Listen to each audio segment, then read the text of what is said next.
Olá, boa tarde, amigos telespectadores da TV Cultura Litoral. Começa agora uma nova edição do Opinião Litoral, que recebe hoje, tenho o prazer de receber hoje, aqui nos nossos estúdios, nesta quinta-feira, dia 6 de março, o músico, compositor Sérgio Magrão, integrante do 14 Bis, ele que é fundador da banda O Terço. Sérgio, boa tarde, muito obrigado pela sua presença. Prazer muito grande estar aqui hoje com vocês aqui no Opinião Litoral. Muito bem, Sérgio. Está conosco também o nosso comentarista, Roberto Mohamed, o advogado. Roberto Mohamed Amin Júnior. Boa tarde, Roberto. Prazer em recebê-lo.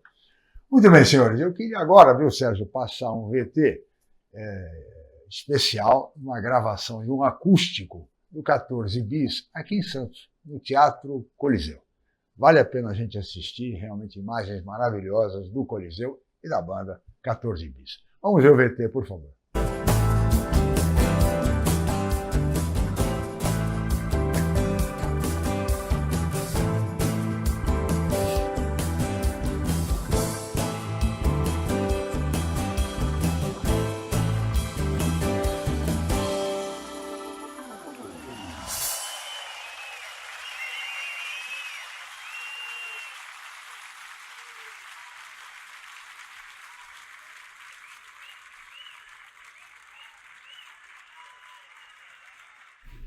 Muito bem, esse trechinho desse VT, da gravação desse acústico no Teatro Coliseu, da banda 14 Bis, mostrando a relação que o conjunto sempre teve com o Santos, muito importante. Roberto Mohamed, queria ouvi-lo.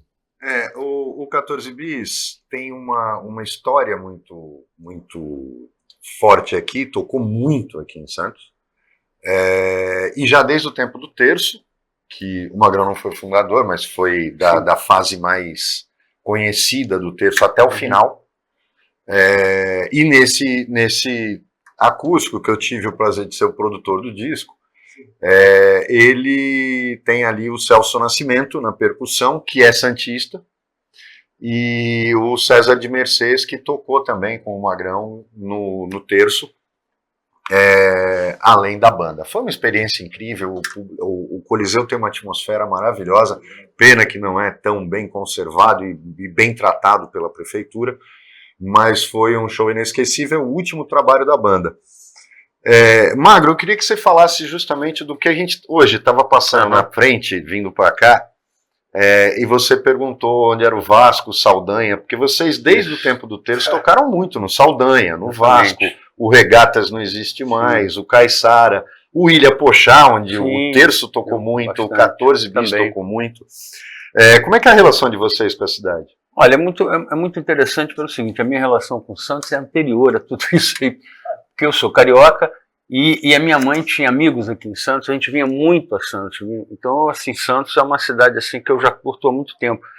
E tanto com o Terço quanto com o 14 Bis também foi grande, fizemos muitos shows, porque a gente já, nessa época, a base da gente era São Paulo, então claro que a gente estava sempre fazendo shows ali por perto e Santos estava sempre na agenda. Foi muito bacana, conforme ele falou, tocamos no Vasco, tocamos no Ilha Pochá também, que foi muito legal. E pretendemos voltar o mais rápido possível agora a Santos, com certeza. Com certeza. A agenda de shows e apresentações, ela continua? Continua grande. A gente tem uma média de show bacana já há 45 anos, né? A gente fazendo uma média, a gente está chegando nos 3.000 shows em 45 anos. Não sei se é muito, se é pouco, mas... Nossa! Enfim, não, vai ter gente que tem mais. Não, mas é. E já estão agora começando. Passado o carnaval, a gente já começa já de novo aí, viajar bastante. Que bom. Magrão, o Regis Tadeu, ele é um comentarista fixo aqui do programa, e a gente já conversou muito sobre a questão do rock dos anos 80, que é onde se localiza o 14 Bis. Você tem uma história com o rock anterior, no Terço, mas era um outro momento, era uma coisa muito amadora. O Terço era uma banda que tinha até PA, por causa da falta de estrutura, a maior parte dos lugares não tinha, naquela época não se alugava som dessa maneira. Sim. Só que as três bandas que passam o início, pegam bem o início dos anos 80, o 14 Bis foi a primeira, final de 79, eram bandas com o pessoal que veio dos anos 70. Sim. A Cor do Som, o 14 Bis e o Roupa Nova. O Roupa Nova era um grupo de baile, o Funks, cujos membros falam da influência do Terço sobre eles. Você e o Flávio no Terço. O Vermelho, ele vindo do Bedengol, que também era uma banda progressiva dos anos 70, e o Acordo Som, que nada mais era do que a banda de apoio dos Novos Baianos, um grupo dos anos 70. Então, esse início do rock dos anos 80, até a vinda do pessoal de Brasília, do Barão e tal, foram 3 bandas de veteranos, que são acusados justamente de não serem ousados, de fazerem aquela coisa mais tradicional. Você acha que tem quando a crítica fala nisso, tem algum fundo aí de excelentes músicos, mas muito pouca ousadia? Olha, eu não concordo muito assim com isso, não, porque eu acho que a gente ousava um pouco, não ousava de repente o que seria importante usar, mas eu acho que a gente trilhou assim esses anos aí antes de surgir esse boom, né, que veio aquelas bandas todas.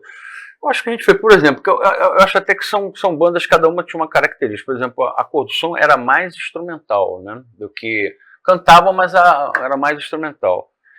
E o Roupa Nova, pelo fato de ter vindo dos bailes, essas coisas, então era de tudo, né? Era uma mistura de coisas. E o 14 Bis, por toda essa experiência, eu acredito que trouxe assim, uma sonoridade diferente, sabe?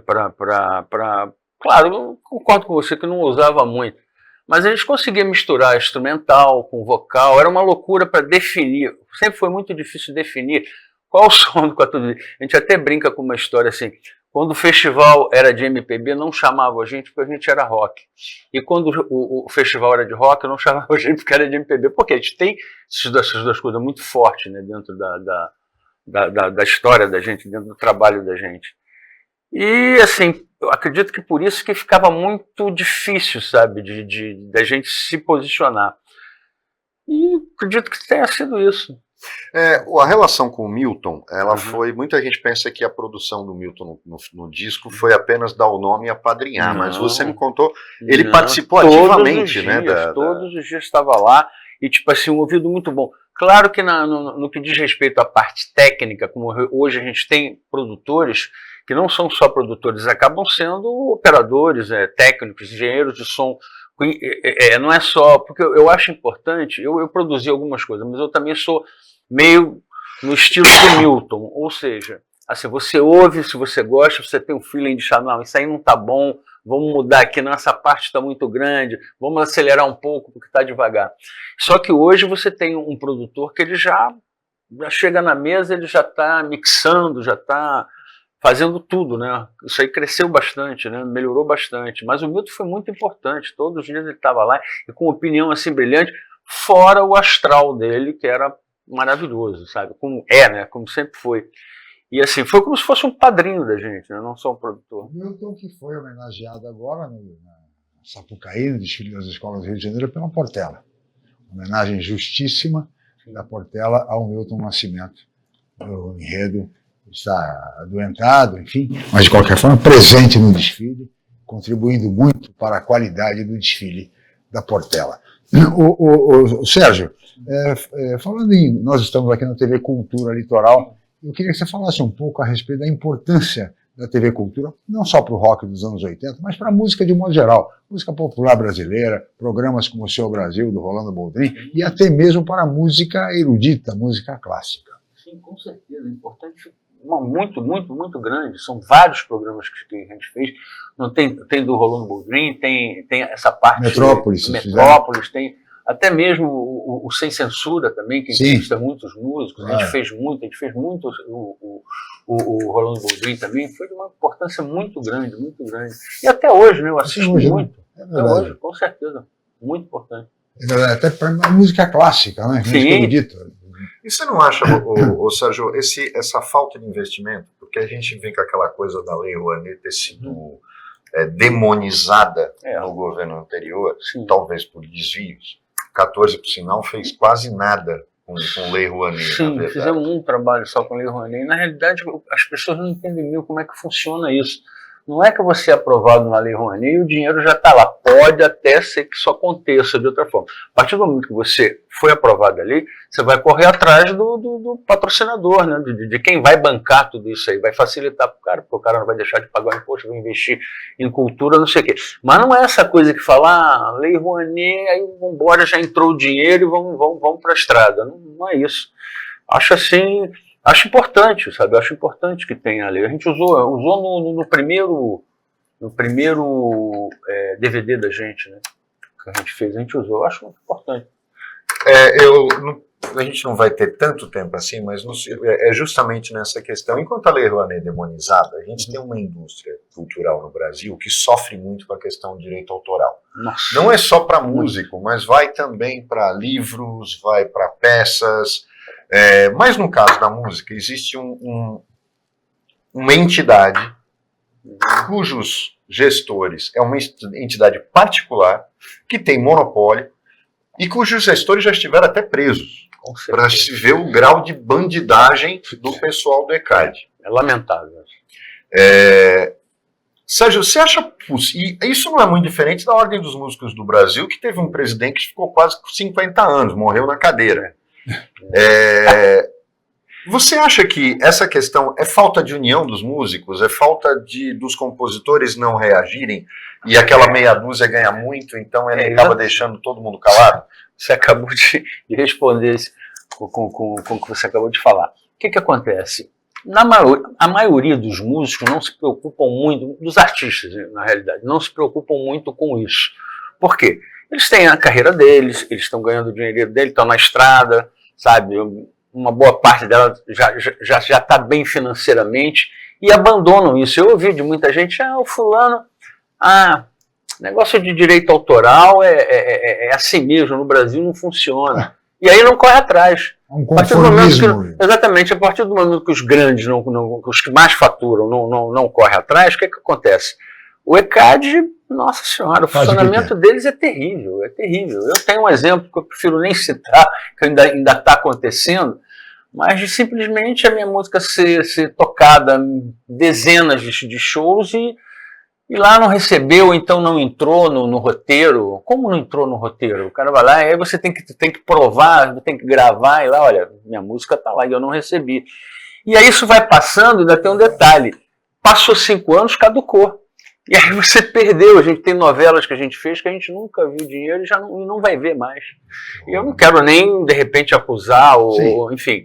Mas que a coisa não é séria, né? E é uma pilantragem que acontece na realidade. Sérgio, eu vou pedir sua licença, Roberto, nós vamos para um rápido intervalo, mas nós voltaremos em seguida com a opinião.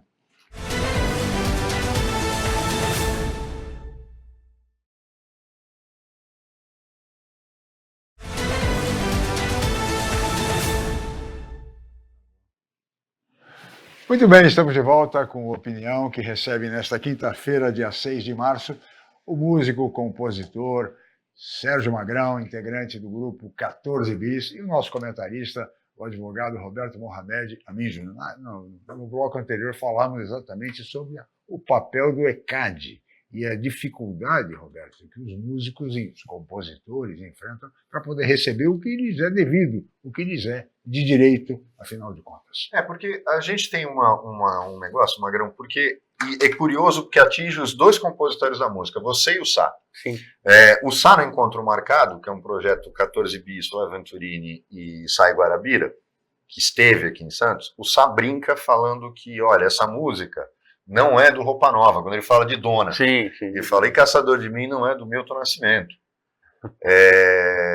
Porque essa confusão existe na cabeça das pessoas, ainda mais quando você hoje, num tempo de Spotify, de Deezer, você não tem nem o nome do compositor escrito. Isso é uma das coisas que a legislação devia obrigar. Você pega um disco, está o nome de quem canta só embaixo da música. Não existe mais referência nenhuma nos tocadores aos compositores das músicas. Isso já é um absurdo. Não tem dado nenhum da música. E Caçador de Mim tem uma história curiosa, porque no Brasil os autores têm que ter editoras para colocar suas músicas. E o Magrão nem ficou sabendo que o Milton tinha gravado a música, né? Como é que foi essa história? Você ficou sabendo ouvindo o disco? Não, na realidade, a gente estava na EMAI gravando e eu cruzei com o Wagner Tiso. Ele estava em outro estúdio, aí ele passou por mim e falou assim, Magrão, pô, que beleza, hein? Brincando, né? Se deu bem, hein? Bituca gravou Caçador de Mim, eu não estava nem sabendo que tinha gravado. Aí eu falei, e vai ser o título do trabalho dele, do disco. Eu falei, nossa, que maravilha. E aí, tempos depois, eu não sei se o Bituca já sabia ou não que eu já estava sabendo que ele tinha gravado, ele me convidou para um show aqui no Ibirapuera, em São Paulo. Aí colocou a gente numa área VIP, né, que ele podia ver as pessoas, e eu tô lá, normal, tudo bem. Eu sabia que tinha gravado, mas não sabia que ele ia tocar. E aí começou a tocar a música, aí ele olhou para mim assim, aí eu, né, abri o BR, comecei, me emocionou muito, né, com certeza, que era um time muito bom nessa época, ele do Miro na guitarra, essa primeira gravação dele é maravilhosa, é única, muito legal, assim que eu fiquei sabendo. E é justamente Caçadores de Mim que você fala, porque foi a música do 14 Bis mais gravada por outros artistas. Todo mundo fala, o maior sucesso do 14 Bis foi Todo Azul do Mar, Planeta Sonho, Linda Juventude, mas quase ninguém regravou. E teve um monte de regravações de Caçador de Mim. E essa estrutura de direito autoral é tão absurda, eu quero que você conte aqui a história, de que, por incrível que pareça, ele às vezes fala, me criticam por gostar tanto do cara. O Magrão é fã do Fábio Júnior. Sim. E o Fábio Júnior chegou a gravar Caçador de Mim e não entrou no disco. Por questão de editora. Por questão de editora. A gente estava com um contrato com a Sony e aí, um belo dia eu estava lá conversando com o pessoal, falou assim, o Fábio Júnior estava para gravar o Caçador de Mim e quando foi pedir autorização para a editora, pediram uma fortuna. Agora é o tal negócio, eles não podem pedir uma fortuna sem antes não consultar os autores. E aí, o que você acha? Você acha interessante? Ou a gente cobra, não sei o quê? Aí, não, foi, simplesmente gravou e não entrou no DVD. Quer dizer, isso é lamentável, né? Não tem como se admitir. Quer dizer, no final o artista não tem controle sobre não tem controle, não tem. Vez ou outra, você vai um filme para entrar música, claro que eles consultam. Mas nesse caso, era um caso extraordinário. Pô. Imagina, um cara que inclusive eu curto, eu gosto, por gravar minha música, seria maravilhoso e simplesmente não gravou e passou batido. Os bastidores da música brasileira. Olha, compete aí com os bastidores da política, viu, Roberto? Muito. Olha... Por causa da bandidagem que existe no ECAD. E aí você vê, os sertanejos têm poder sobre o ECAD. Sim. Alguns, lógico, a gente está falando de Zezé de Camargo, aquele que é o sócio do Sorocaba, que é o dono do escritório. É o Sorocaba? É o Sorocaba que é o dono, é o outro. Eles são os caras que criam duplas, que fazem, empresariam essas duplas, que mandam no ECAD e que aí fazem o que querem. Existe uma fortuna do ECAD em contas que ninguém sabe onde está. O governo não faz absolutamente nada. Provavelmente o ECAD deve ter um esquema de lobby muito grande. Se no caso do Ministério da Cultura, de alguma maneira... Não, eu acho que é Ministério Público. É. Eu acho que é caso de polícia. Eu também acho. Eles tinham que ir pra cadeia. Eles são bandidos, não dão conta do dinheiro, escolhem quem eles vão pagar. Justamente por quê? Porque querem que isso... É como a gente falou aqui da Ordem dos Músicos. Nunca fez nada pelos músicos. Exatamente. Sem citar nomes, eles, quando aparece um que vai lá reivindicar o que ele tem direito, eles dão um belo adiantamento. Aparece um belo adiantamento chamado Cala a Boca, né? Que acontece sempre, né? Então aí o cara fica quietinho, isso aqui não deveria, né? Não deveria. Sim. Deveria continuar lutando pelo que ele é de direito, né? E Magrão, você falou de uma coisa que é muito interessante. A gente teve um Oscar agora que, lógico, pela primeira vez chamou a nossa atenção a tal ponto por causa do filme brasileiro, Ainda Estou Aqui, que é lamentável que gente politize até isso, falando que é um filme de esquerda, que fala de ditadura. Eu vi um amigo que eu tenho tanto carinho falar essa bobagem, que é coisa de comunista. Eu falei, esses caras ainda acham que existe comunista no mundo, mas nem na China tem comunista. E é espantoso, mas o que a gente começa a ver, e esse Oscar foi a glorificação do trabalho independente. Sim. Porque o Anora é um filme independente, o Ainda Estou Aqui é um filme independente, e entenda-se por independente aquele cara que não pertence às grandes distribuidoras de filmes. Né? O filme que é feito no off. Sim. Tem um festival, o Sundance, que o Robert Redford é um cara que investiu muito nisso, que é um festival só para cinema independente. E o Brasil já teve 2 momentos claros de música independente. Vocês estavam na EMI, mas a gente assistiu, começando aqui em São Paulo, aquele movimento do Lira Paulistana, com Premeditando Breck, Arrigo Barnabé, Itamar Assunção, e, por exemplo, o Boca Livre, que até hoje é o disco independente mais vendido no Brasil. Exatamente. Depois é que eles foram contratados, acho que pela EMI também. Eles chegaram nos 100 mil rapidinho, né, com esse trabalho. Impressionante. Aí você tem hoje um segundo momento, mas um segundo momento provocado pela tecnologia. Porque antigamente você usava uma mesa analógica para fazer uma mixagem, você tinha que alugar estúdio. Hoje você pega um Pro Tools, você faz na tela do computador a mesa, e no computador você faz a mixagem de um disco. Você acha que esse movimento independente existe só por conta disso, por conta da digitalização, porque aí é até uma forma de baixar custo, e que a gente nunca vai ter um momento como aquele de criatividade em que era na marra, era em estúdios de 8 canais, né, que era um outro tipo de trabalho. Você vê que são momentos semelhantes ou você acha que são 2 realidades diferentes? Eu acho que são 2 realidades diferentes. Só que assim, eu acho mais gostoso como se fazia antes. Claro que o resultado não era tão interessante em termos de qualidade como é hoje, por você ter esse aparato todo para poder fazer essas coisas. Mas eu gostava muito dessa época, era tudo meio artesanal, eu acho que rolava mais criatividade nessa época, sem você ter que usar. Hoje, se você aperta o botão, faz até música para você. É sério. Você tem negócio lá, já prepara os acordes, faz uma melodia, você chega lá, coloca mais não sei o quê. E naquela época não, e foi nessa época mesmo que eu acho que foi a época que eu mais fiz música, né? Consegui mais produzir em termos de compor mesmo, né? Acho que é por aí.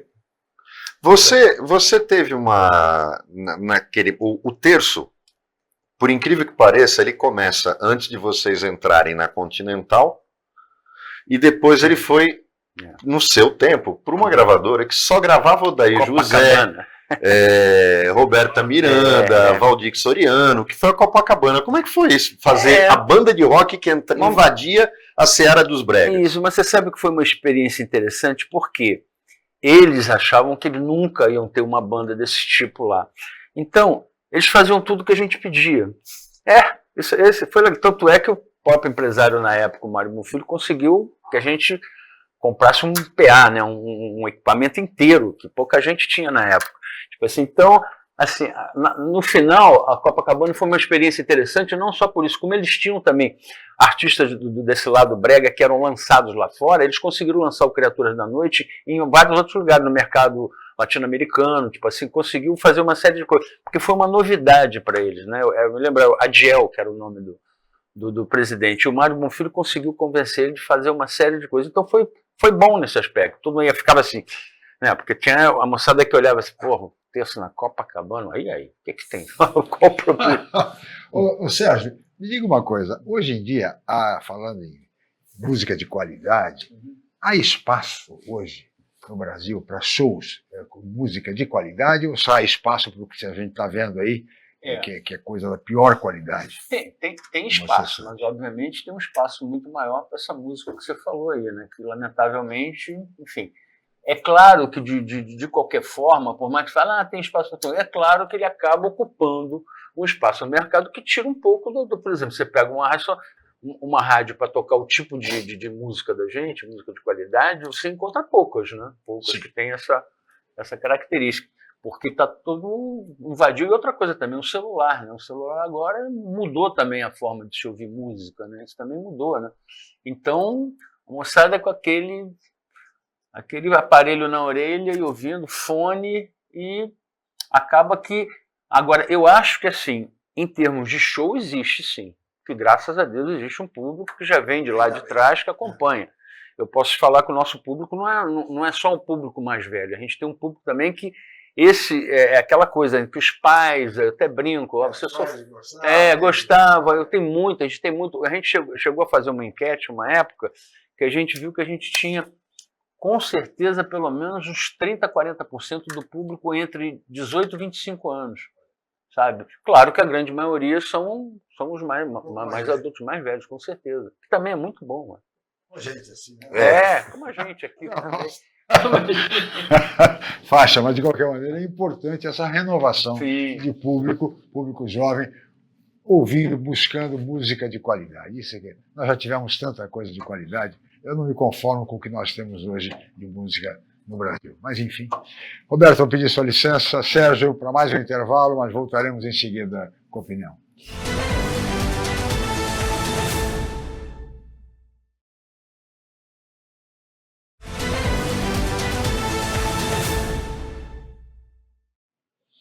Muito bem, de volta com a opinião desta quinta-feira, 6 de março, e hoje recebendo com muito prazer o músico, compositor Sérgio Magrão, integrante da banda 14 Bis, e também o nosso comentarista, o advogado Roberto Mohamed Amin Júnior. Eu queria ouvir agora a opinião de vocês a respeito do carnaval que tivemos. Acabou agora o carnaval, principalmente, Roberto, o Carnaval da Bahia. Você acompanha o Carnaval da Bahia, fã do Carnaval da Bahia também? Eu já fui 2 vezes. Conhece carnaval, lá? Inclusive no antigo camarote do Otton, que infelizmente, para mim, um dos melhores hotéis de Salvador, fechou, e que tinha o grande camarote, que era o final, ele era o último camarote do circuito Barrondina. O que está acontecendo? O Magrão tem uma tese muito interessante, porque a gente orbita muito com o pessoal do Clube da Esquina. O 14 já tem projeto com o Beto, vai fazer agora um projeto envolvendo o trabalho dele, com o Loborges, que é parceiro do Cláudio Venturini, e amigo. O Cláudio praticamente tocou no Via Láctea todo. O 14 Bis todo, menos o Magrão, tocaram no Via Láctea, que é o disco mais importante do Lô. Mas o Magrão ele tem uma curiosidade que ele fala muito que o baiano não tem o talento do mineiro, mas é muito mais unido do que eles. E um ajuda o outro. E eu notei uma coisa nesse carnaval que foi curiosa. Até tem um cara que tem um podcast na internet, nas redes sociais, e ele desceu a lenha por conta de 2 coisas que aconteceram. Tem um cara que é do pagode e que entrou nessa coisa do circuito, chamado Tony Salles, e esse cara simplesmente, o trio elétrico dele atrasou mais de 2 horas, fizeram a Daniela Mercury entrar antes do horário, para não ficar o buraco, e ele chegou tão atrasado que ainda entrou outro bloco que estava programado para depois da Daniela Mercury, para depois ele, e o cara ainda achou ruim. Chegou reclamando e pedindo respeito. Porque a Daniela botou a lenha na fogueira. Quem é o cara para falar de Daniela Mercury? Né? A senhora Carnaval da Bahia. Sim. E uma outra crítica que se fez muito pesada é que a organização tirou muita gente tradicional para colocar a Anitta e Ludmilla, que não tem nada a ver com o Carnaval da Bahia. Né? Inclusive foi muito engraçado porque o cara bota um vídeo da Anitta fazendo soca, e o cara falando o que isso tem a ver com o Carnaval da Bahia. No final das contas, Sérgio, parece que é aquela teoria que você tinha, que o baiano é mais unido do que o mineiro, mas, por exemplo, há um circuito de músicas dentro de cidades, dentro de Minas, que praticamente mantém as bandas mineiras e os artistas mineiros tocando o ano inteiro. Quer dizer, no final das contas acaba dando troco, né? Os músicos podem não se unir, mas o povo de Minas valoriza os seus próprios artistas, né? Mas não é um absurdo esse negócio da organização da Bahia fazer isso? E você conhece bem a Bahia, já ter tocado muito lá. Com certeza. E essa questão de Minas, assim, nós, assim, 60% ou 70% do trabalho da gente não é em Minas, né? A gente tem cidades que a gente já está voltando pela 15ª vez, enfim, é muito interessante. E essa questão dos baianos é verdade, eu não quero comparar a música da Bahia com a música mineira, óbvio que como eu faço parte desse trabalho com os mineiros, eu não faço à toa, porque gosto muito, né? Gosto muito da música mineira, música muito, muito elaborada, uma música muito bacana. E eu tô um negócio, só que ali existe um problema, sabe? Precisava ter mais união para ela crescer mais. Da mesma forma, você vê a rapidez que a música baiana acontece. Se um vai tocar em determinado município, cidade, ele já coloca no contrato que ele já leva outro da Bahia, que está subindo, que está crescendo, sabe?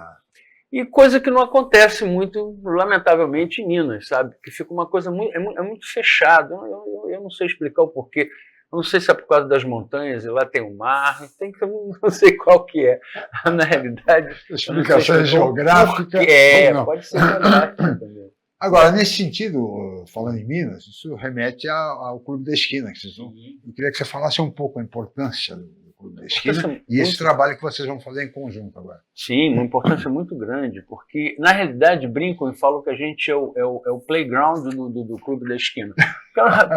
É porque a nossa música assim, é mais, não vou falar que é mais alegre, né? Mas assim, mas ela, de repente, já tem uns outros caminhos, assim, que, por vezes, é mais radical, não segue. Então, tipo assim, mas foi super importante pra gente, tem o Flávio na gente, eu acredito assim, que a gente não tem uma participação assim direta no Clube da Esquina. Eu acredito que a gente pegou uma carona por fazer parte desse grupo. O Flávio tocou com coisa, todo mundo fez algum trabalho com o Milton nesse sentido. Mas o Clube da Esquina mesmo é o Bituca, o Lô, é muita gente, né? É mais... é melhor nem falar todo mundo que eu vou acabar esquecendo de alguém. Mas assim, a gente acabou que foi bom porque a gente tem muito a ver com isso aí, né? A gente trabalha com isso, faz parcerias com o Beto, com o Lu, com o Flávio, com todo mundo. E esse trabalho agora que vocês vão fazer em conjunto? Esse trabalho você diz qual? Do tributo. Não, tributo. Não, do tributo. Aí eu já passo a palavra pro Roberto, que o Roberto que está aí. Assim, a gente está tentando... Quer dizer, é uma coisa que ainda está sendo criada para a gente fazer, porque o trabalho que a gente fez assim em conjunto, na realidade, foi um trabalho que a gente fez com o Beto, né, uma participação, até fizemos agora também o 14 Bis convida Beto Guedes, e teve um encontro marcado, que era com o Flávio, né, que era Sai Guarabira, Flávio Venturini e 14 Bis, porque a gente tem uma história junto, né, então, a gente começou junto.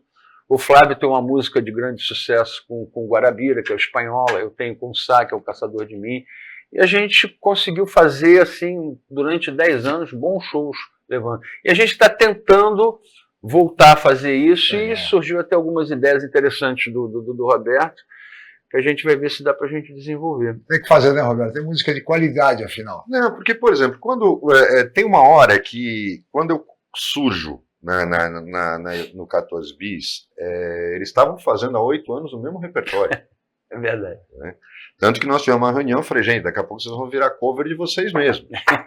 Né? Não é preciso ter uma dinâmica quando o Roupa Nova, que tem 45 discos, que grava, tem 6 shows diferentes para oferecer para quem quer levar, faz 2 ou 3 shows no próprio cruzeiro deles, quer dizer, não é mas é uma banda que tem uma disciplina de baile, que normalmente são bandas disciplinadas.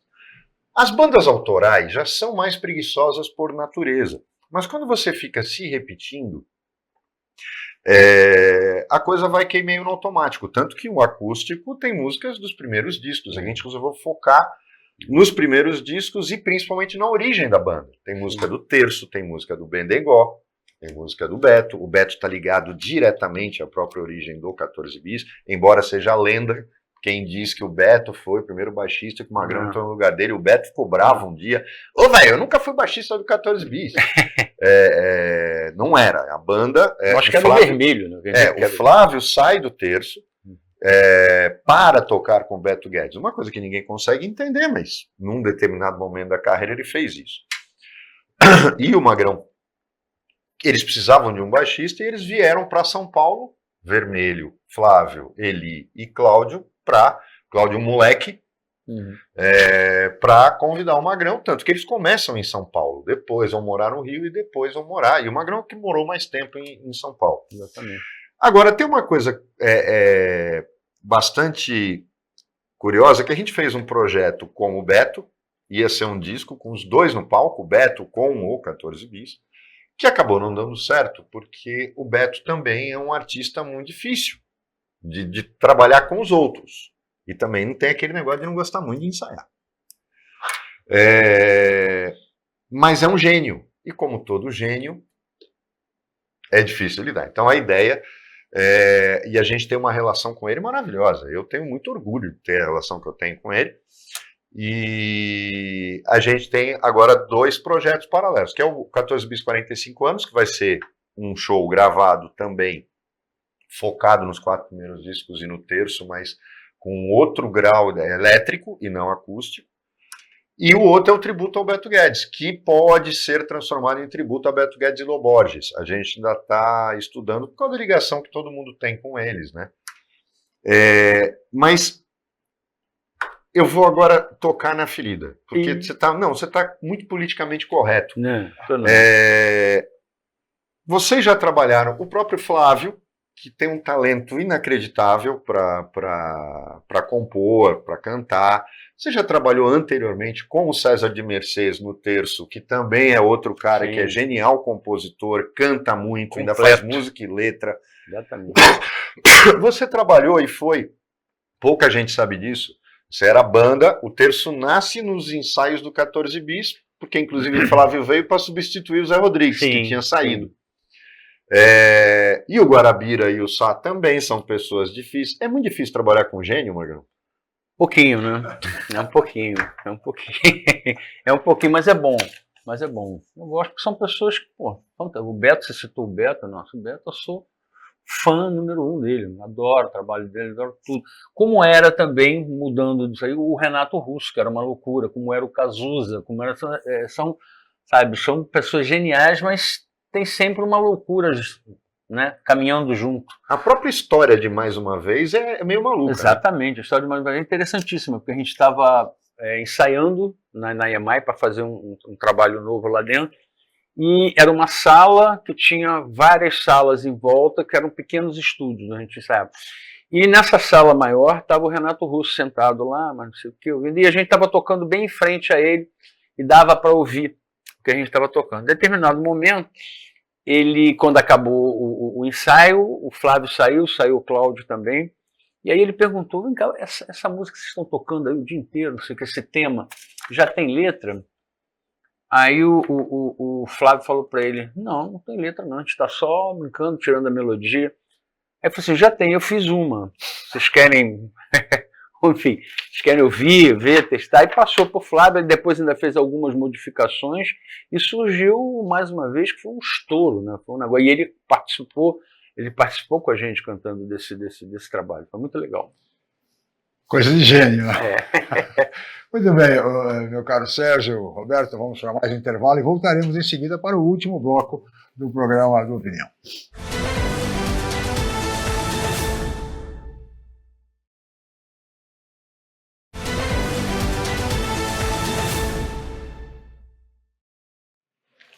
Muito bem, de volta com a Opinião, e agora vamos para o último bloco do programa desta quinta-feira, 6 de março, passa muito rápido, estamos contando a participação, a presença de Sérgio Margão, músico, baixista, compositor, e de Roberto Mohamed, nosso comentarista. Aliás, Sérgio, eu queria aproveitar esse último bloco para falar um pouco da tua carreira, das suas influências. Enfim, a gente sabe que você teve influências importantes, Jackson do Pandeiro, Luiz Gonzaga, por exemplo. Exatamente, eu quando pequeno, a minha mãe se separou do meu pai e casou de novo com um dos músicos do Luiz Gonzaga. Ele tinha um trio, né?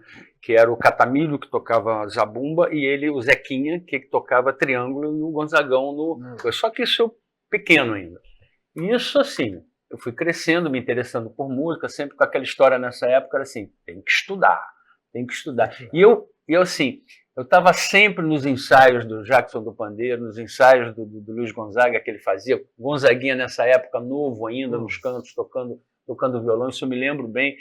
E assim, depois eu fui crescendo, fui me interessando por música, não estudei muito, mas estudei o necessário para poder começar já a tocar. Aí comecei a tocar, me casei, aí já é uma outra fase, já músico, já tocando, E fui morar no Jardim Botânico, por uma boa coincidência, em frente onde morava o Tom Jobim. E o meu enteado, tio enteado, o Lucas, ficou super amigo do filho dele, que infelizmente já partiu. Eles estavam, inclusive, lamentavelmente, juntos no carro quando teve o acidente. Meu enteado também estava.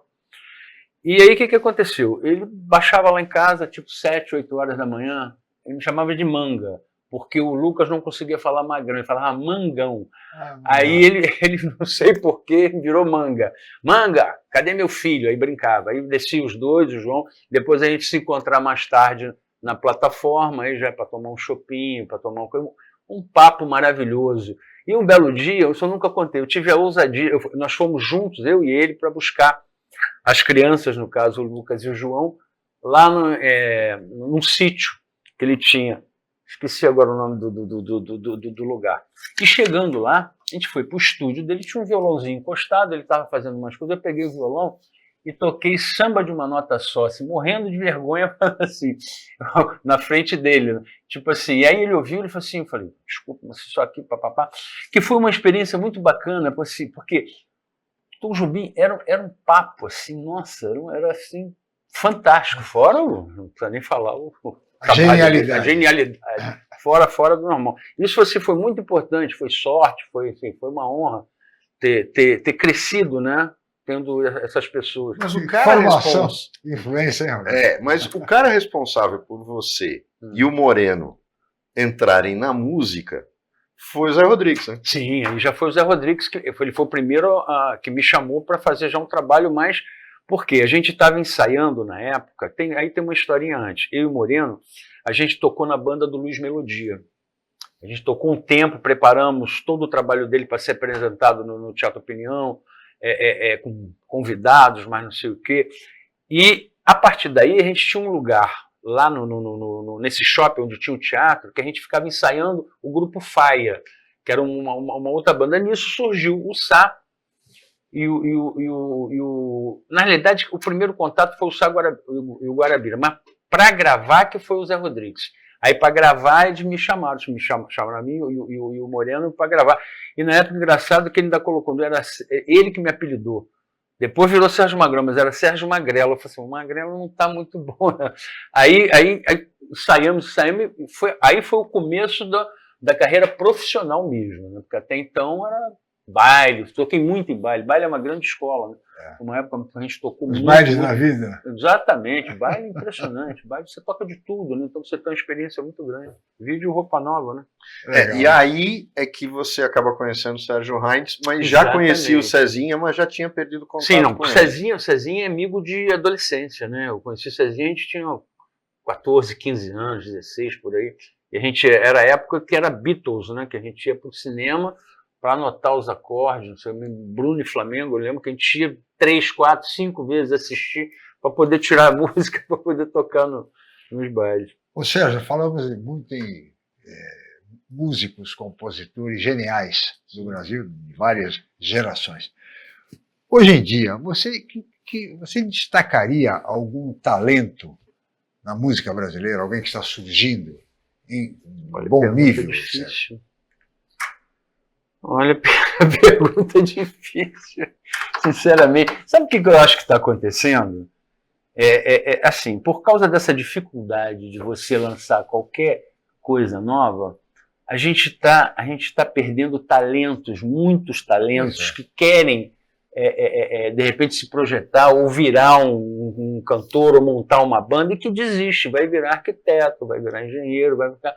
Porque dificuldade de você colocar música, de repente, para tocar, mesmo por esse lado, a dificuldade.